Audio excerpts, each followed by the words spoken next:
Have you ever wondered if you study for the ACT, can you then use that studying to help you on the SAT? If you study for the SAT, will that help you on the ACT? If you've ever wondered that, in this video, I'm gonna break it down for you guys. I'm gonna go through each section of the exam and talk about where it overlaps, where it doesn't overlap. I'm gonna give you some percentages that are ballparks for how much of the content is going to overlap.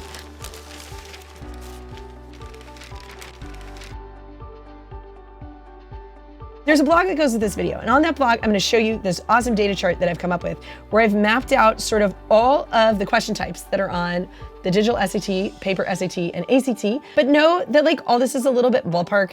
The frequency of questions also isn't necessarily taken into account. It's more the types of questions and which types overlap. So we're gonna start with the reading and writing section. So my too long didn't read version is the vast majority of questions on the ACT, the digital SAT, and the SAT can all be labeled as the same types of questions, meaning there are main idea questions, there are word and context questions, there are comma questions.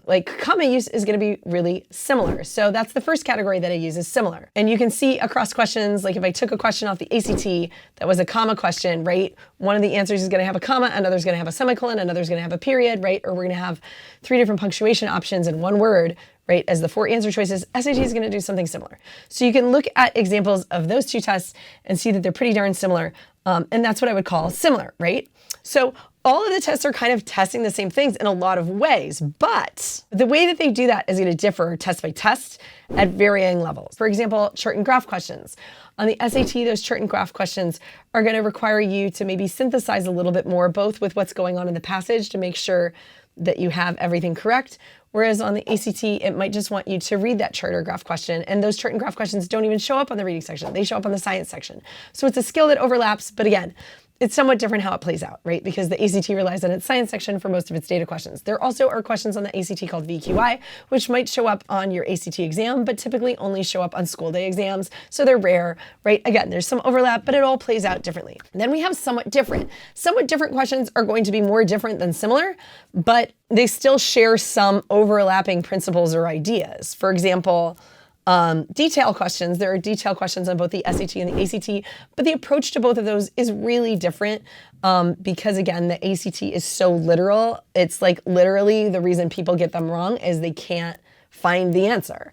And on the SAT, the reason people get them wrong is often because they misunderstood the passage. So they're different in somewhat different, right? But they're called the same thing because they're called detail questions. So they're both detail questions, but they're going to be different. And then different questions are questions that either don't exist or rarely exist on the other test. So I've mapped all this out, like I said, and you can check out this chart at our blog. I've also given notes in the far right-hand column. So if you are trying to switch from one test to the other in that notes column, I'm gonna say should you study this if you're switching from SAT to ACT or from ACT to SAT, etc. Some quick percentage ballparks here. I found that the tests overall, the digital SAT versus the SAT is more similar than versus the ACT, but still not as similar as the paper ACT and SAT in some ways. But know that what I would recommend is either prep for the digital SAT and the SAT together, or if you really want to do the ACT and you want to add one more test to that, the paper SAT is probably your best bet in terms of similarity. Essentially, the digital SAT is the most different test of all. If there's a moral of the story, its reading and writing section is the most different. It is very specific to particular kinds of questions that don't show up on either of the other two tests.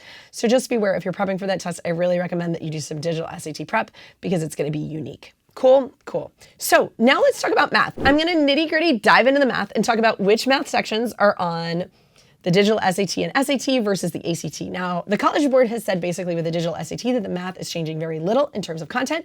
So I'm going to assume that both of these tests are fairly similar. That's been my experience so far.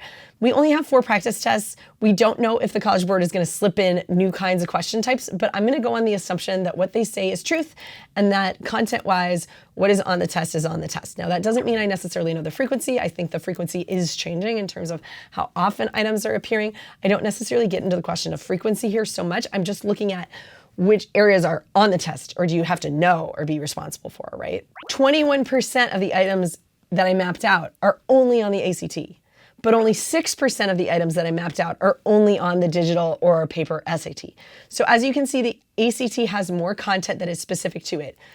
Even beyond that, when I say that things are somewhat similar, a lot of the times the similarity breach is that ACT goes deeper into all of these content areas. So essentially, taking the ACT, I sometimes liken to sitting down and taking 5 final exams at once, whereas the SAT has a much narrower scope of what they're going to test you on in terms of math. So if you're short on time and you're trying to prep for math and that's your weakest area, the SAT might be easier to tackle. That being said, the SAT rewards shortcuts in ways that the ACT does not. So another thing to know.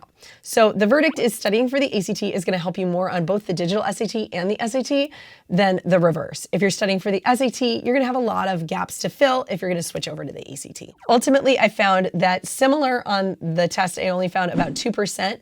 Because again, the ACT tends to test more breadth. So even though you're going to find some question types within a vertical that are similar, right? You might have, for example, a probability question on an ACT that could be on an SAT. But then there's 6 more kinds of probability questions that could show up on the ACT that you're never going to see on an SAT, right?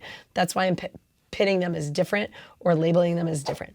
Somewhat similar, I ballpark about 40%, somewhat different about 29%, and totally different about 29% of questions across these areas that are tested on all the tests. So as you can see, about 70% of the test rate is going to overlap in some way, but there's certainly stuff that's going to be missing if you're switching tests, so make sure that you're prepared. Awesome, awesome, cool. I hope you guys liked this video and found it informative. Of course, check out the charts that are on our blog, because if you are trying to switch tests or you're trying to study for one and the other, that can kind of help you dig into what am I missing, what do I need to brush up on, what do I have to cram for 2 weeks before my random ACT I'm taking just as a lottery ticket. Cool, awesome. Thanks guys for watching, and I'll see you all soon. Bye-bye.